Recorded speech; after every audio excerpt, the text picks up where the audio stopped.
Do you think of yourself as a addicted to perfection?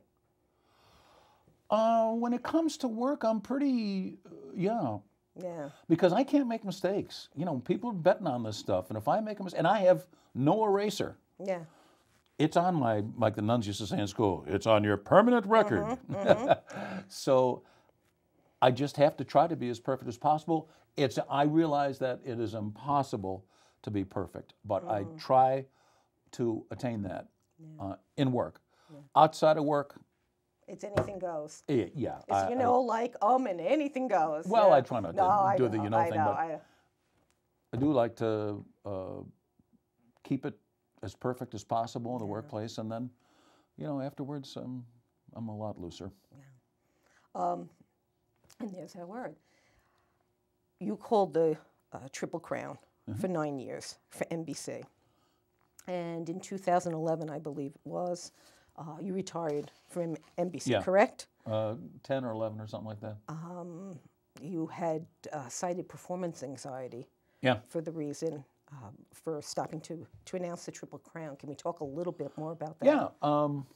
It just, I always did, going way back, in 1987, that was the third year I was doing the Breeders' Cup at Hollywood Park, and I was just so nervous all through the day.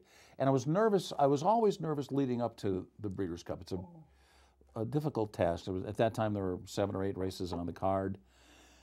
And I had to spend 2 months just getting ready for that. And even if someone were to say the word Breeders' Cup, I would just get this rush of acid into my stomach. And like it was Pavlov's dog it kind was of just thing. say Breeders' Cup and immediately. Okay. So it got so bad that in 1987, I was halfway through the card and I went, look, I cannot do this. I just cannot do this. And next week, I'm going to hand in my resignation because I just don't want to do this anymore. I will go be a school teacher for some reason, or I thought that's what I should do. Well, time passed, and then it comes around to the next year, and I got to do something here. So I went to a psychiatrist and went through hypnotism. And he also gave me a drug called Inderol, which Inderol, a lot of golfers use it to keep them from getting the yips when they're putting.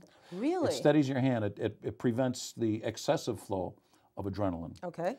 And so that's what Inderol does. I still have a bottle in the booth. And then I got hypnotized, and did it work? Worked great. Wow. I've never been hypnotized. Yeah. I'm a pretty good specimen for that. Yeah, good subject for it. So, and that became a part of my regular routine. And then every year before the Derby, there was a psychiatrist I'd go to, or a hypnotist. He wasn't a psychiatrist as much. Okay. In Louisville, he'd, try to get rid of some of that anxiety for me. But then, it was just, as I was getting older, it was just getting to be too much.